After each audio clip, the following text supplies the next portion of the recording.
Stop scrolling. Almost everything plastic began as ancient oil. In seconds, I'll show the wild journey. In seconds, I'll reveal how black liquid becomes almost everything you use. Millions of years ago, plants and animals died and were buried under layers of rock. Over time, heat and pressure changed them into something new. Crude oil, a thick black liquid hidden deep beneath the Earth's surface. This is where modern life begins, but crude oil in its raw form is not very useful. It needs to be transformed. Once extracted from deep within the earth, the raw crude oil begins its journey, often traveling thousands of miles through pipelines and tankers to sprawling complex industrial facilities called refineries. These cities of steel are the linchpins of the global energy system, operating around the clock like giant, high-tech kitchens engineered with one primary goal: to carefully break down the thick, dark crude oil into its many different, more valuable components. The transformation begins with intense heat. The crude oil is superheated in a furnace to over 400 degrees Celsius, a temperature that vaporizes most of it into a hot pressurized mixture of liquid and gas. This volatile mixture is then pumped into the base of a colossal structure that can stand over 40 meters tall, the fractional distillation column. Inside, a remarkable separation occurs based on a simple principle. As the hot vapor rises, it gradually cools against a precise temperature gradient. Different substances or fractions condense back into liquids at different temperatures on trays positioned at various heights. The heaviest, stickiest components like bitumen for roads stay at the hot bottom, while lighter fractions like diesel and kerosene condense in the middle. Many of these separated fractions become the fuels that power our world: petrol, diesel, and jet fuel. But for our story, the most crucial substance is one of the lightest. It's a light volatile liquid fraction that condenses near the very top of the column. It's called naphtha, the unassuming yet essential feedstock for the entire plastics industry. But naphtha itself isn't plastic yet. To unlock its true potential, it must undergo a violent, high-energy process called thermal cracking. Inside a steam cracker, the naphtha is mixed with steam and heated to extreme temperatures up to 850 degrees Celsius for less than a second.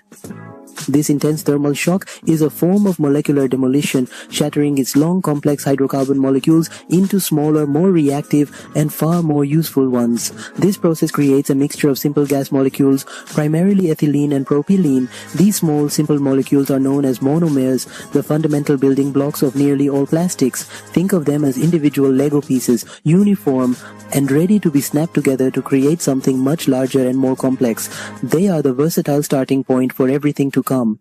Now comes the most crucial step, where simple molecules derived from crude oil are transformed into something extraordinary. Inside this vast industrial complex, we're about to witness the birth of a material that has defined the modern age. This is polymerization.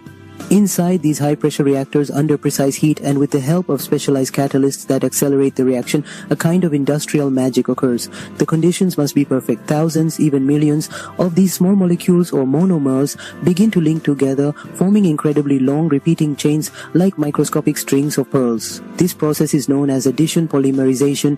These chains are called polymers. Their immense length and the way they entangle with each other are what give plastics their remarkable strength, flexibility, and versatility. And this is the very moment plastic is born. By carefully selecting different monomers of fine-tuning reaction conditions, engineers can create a vast library of plastics, each with unique tailor-made properties. For example, polyethylene PE gives us flexible bags, while durable polypropylene PP creates stuff containers and car parts. Rigid polyvinyl chloride PVC is perfect for pipes, and crystal clear polyethylene terephthalate PET is ideal for beverage bottles. But at this stage, the raw polymer, often a hot, sticky, molten mass, doesn't look like the products we use every day. It's still just a bulk material awaiting its final form. To make it easy to transport and use, it's cooled, solidified, and chopped into tiny pellets. These are often called nurdles, a name that has become infamous due to their tendency to spill into the environment. These tiny pellets are the universal currency of the plastics industry, the fundamental raw material for nearly all plastic manufacturing.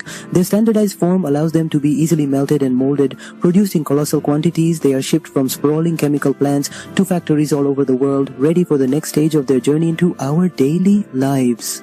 From your phone case to the dashboard of your car, almost every plastic product in our modern world began its life as these small, unassuming beads. Now for the transformation, you can see these plastic pellets are the raw material for almost every plastic object in our lives. Inside a machine, they are melted at high temperatures, turning them into a thick molten resin, a glowing river of liquid plastic ready for shaping. This liquid is then shaped using several key manufacturing processes. One is injection molding, where molten plastic is forced into a steel mold under immense pressure. It's perfect for creating solid, intricate shapes like car parts or toy bricks.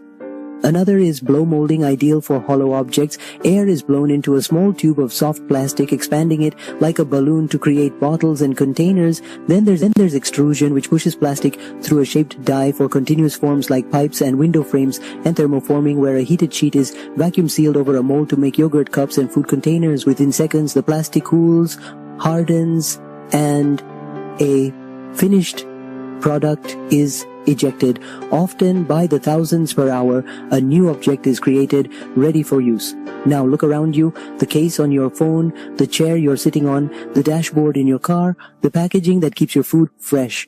Its presence is constant. Each of these items, so different in form and function, began its journey deep underground as crude oil, transformed by chemistry and engineering into the fabric of our modern world, formed over millions of years, used for minutes, lasting centuries in our world. But there is another side to this story. Plastic is incredibly durable. It does not easily break down. A plastic bottle you use for a few minutes can last hundreds of years in the environment. This has yielded one of the biggest challenges of our time, plastic waste. So the next time you hold something made of plastic, you take a moment to think about its journey from deep underground to a refinery, to a chemical transformation, to a product in your hand, from oil to plastic to you. Want part 2 Bioplastics Ban's breakthroughs? Subscribe and share for more.